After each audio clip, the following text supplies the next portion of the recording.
جی، لال مسجد سے ہمارا قصہ سٹارٹ ہوتا ہے اور مدینہ مسجد کراچی پہ آ کے ابھی رکتا ہے۔ یہ ہماری مذہبی انتہا پسندی کی وہ داستانیں ہیں جو زبان زد عام ہیں،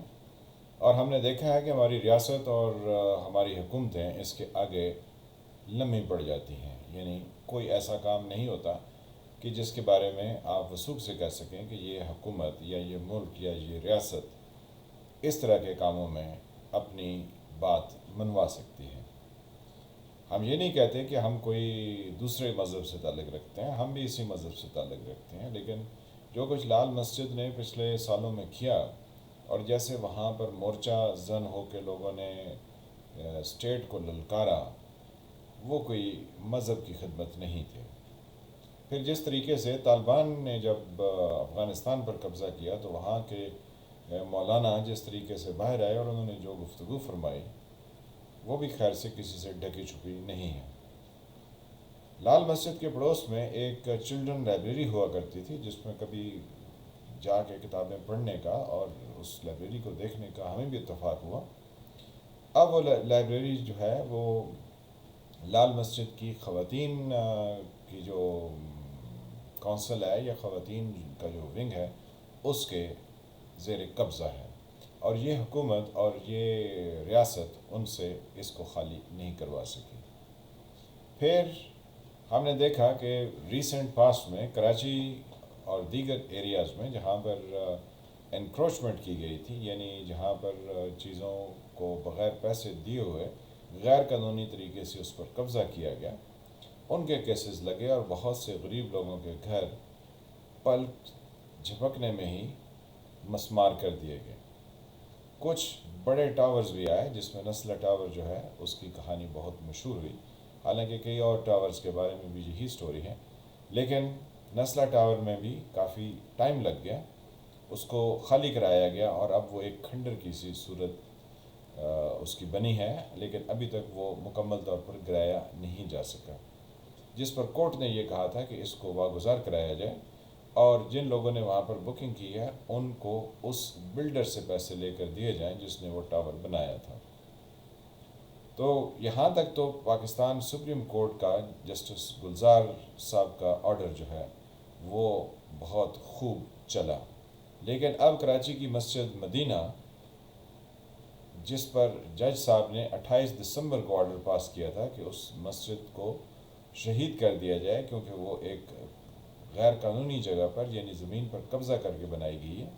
جس کی کبھی اجازت نہیں دی جا سکتی ہے۔ تو مسجد کی انتظامیہ اور پاکستان کے جو اٹارنی جنرل ہیں، انہوں نے پاکستان سپریم کورٹ میں الگ الگ اپیلیں دائر کی کہ اس مسجد کو نہ گرایا جائے، اور سپریم کورٹ اس پر ایک سٹے آرڈر جاری کرے، کیونکہ بہت سارے حقائق ایسے ہیں اس مسجد کے بارے میں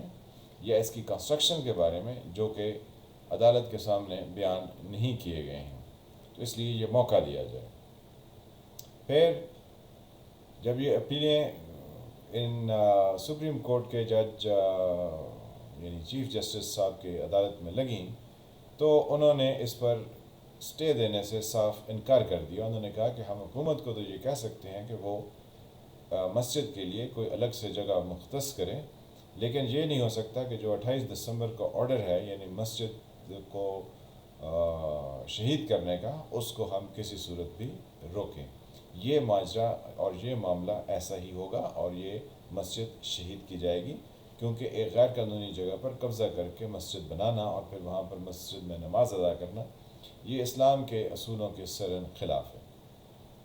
اب وہاں پر طارق روڈ کے کیونکہ یہ قریب ہے، تو وہاں پر ایک ہنگامہ برپا ہے،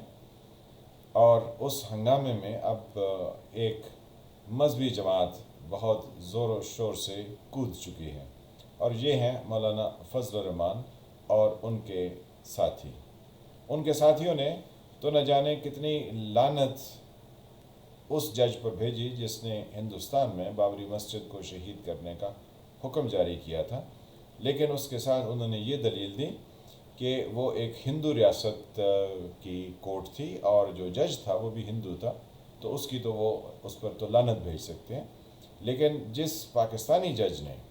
یعنی جسٹس گلزار احمد کے بینچ نے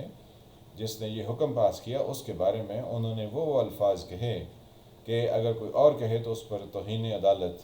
کی کارروائی فوری طور پر شروع ہو جاتی ہے، لیکن یہاں نہ جانے کیوں آج یعنی 2 دن سے اوپر ہو گئے ہیں، اس پر کسی طرح کا کوئی نوٹس نہیں لیا گیا، اور نہ ہی کوئی ایسی گفتگو ہماری سپریم کورٹ کی طرف سے آئی ہے کہ جس میں یہ پتہ چلے کہ مولانا فضل الرحمان اور ان کی جماعت کے افراد نے جو گفتگو فرمائی وہ توہین عدالت ہے۔ جب اس طرح کی صورتحال ہو تو پھر عدالتیں خاموش ہو جائیں اور ریاست جو ہے وہ آگے لمبی پڑ جائے، تو گروہی مفادات رکھنے والے لوگ سر اٹھاتے ہیں اور بہت تیزی سے اٹھاتے ہیں۔ اب ماجرا اور مسئلہ مسجد مدینہ کراچی کا ہے، جو کہ اس وقت انتظامیہ اور مسجد کی انتظامیہ، یعنی ایک شہری انتظامیہ، دوسری مسجد کی انتظامیہ اور تیسری سپریم کورٹ کے درمیان ایک کھیل کی شکل اختیار کر چکا ہے۔ وہاں کے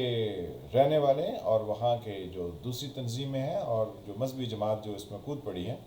ان سب کا موقف ہے کہ وہ اپنے سر کٹوا دیں گے لیکن اس مسجد کو شہید نہیں کرنے دیں گے۔ تو جب پہلے کہا گیا تھا کہ غریبوں کے گھر مسمار مت کیجیے، آپ ان کو کچھ جرمانہ کر دیجیے، کچھ کر دیجیے، لیکن اس طرح نہ کریں، تو اس وقت ہماری عدالتیں 7ویں آسمان پر کھڑی تھیں اور کہتی تھی نہیں، یہ غیر قانونی انہوں نے قبضہ کیا ہے اور ان کے گھر